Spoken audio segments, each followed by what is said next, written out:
Imamu Aliyu Adamu Ladda Bunza, shugaban kungiyar jama'atu Izalatu da Akamatu suna ta jihar Kebbi a bangaren Kaduna, kuma babban limamin masallacin Juma'a na biyu a garin Bunza, kuma ɗaya daga cikin shugabannin majalisar malamai ta jihar Kebbi.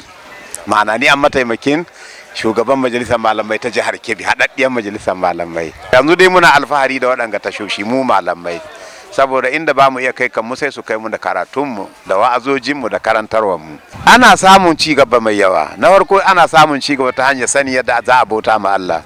Na biyu suna koyar da sana'o'i, har da girki na ga ana koyarwa. To kaga idan mutum yana lazimta irin wannan, za a koyar da tarbiyya ta sanin zamantakewa uwa da ɗa, zamantakewa mace da namiji. To kaga wannan in aka lazimce su zai kai mu ga mu samu basirar da aikin gwamnati ya zama tsaftatacce, kasuwanci ya zama tsaftatacce. Wannan tasha ta sami naka gaskiya na ji daɗin haɗuwa, kuma na yi farin ciki.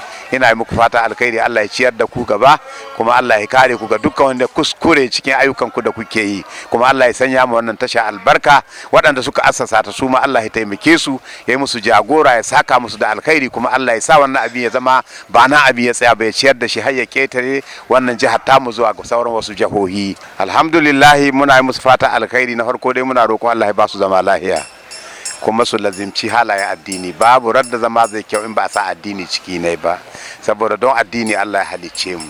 Don haka gida yana bukata a mutunta addini, saboda Allah ya kan mutunta masu addini.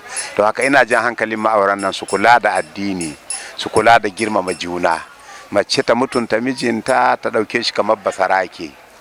Miji ya mutunta mata shi ya dauke ta abukiya, ba ya dauke ta talaka ba, ya dauke ta abukiya ta yi. Amma shi ta daukai basarakin gida, ta daukai kamar ta ce mai honorable, asabbe ne mai gida da sauran shi ko in ya to ya dauke ta abukiya ta yi.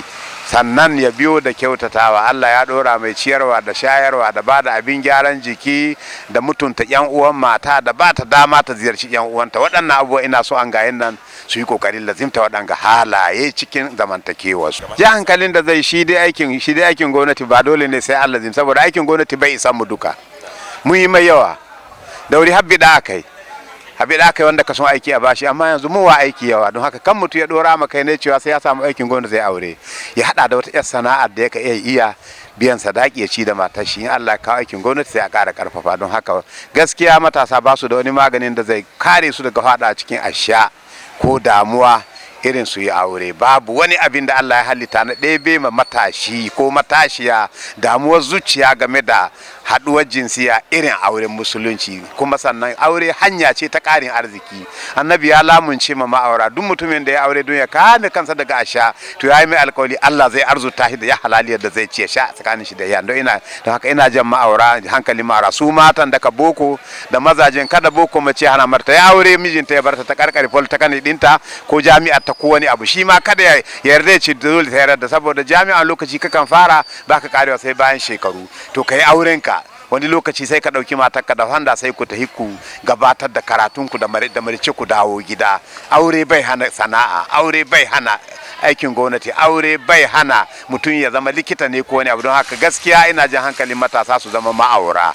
Auren na annabi ya yi umarni da shi, kuma Allah ya shari'anta shi, kuma yana ɗebe talauci, yana taimakawa ga ɗebe ragganci. Allah ya taimaki matasanmu, ya hore musu abin ya aure. Daga radda mutum ya zama baligi ya halatta a yi aure. Ita mace ko bata balaga ba ya halatta a aure ta, amma shi baligi haddin da aka son sa balaga, saboda ita ke cusa mai damuwa da rashin aure.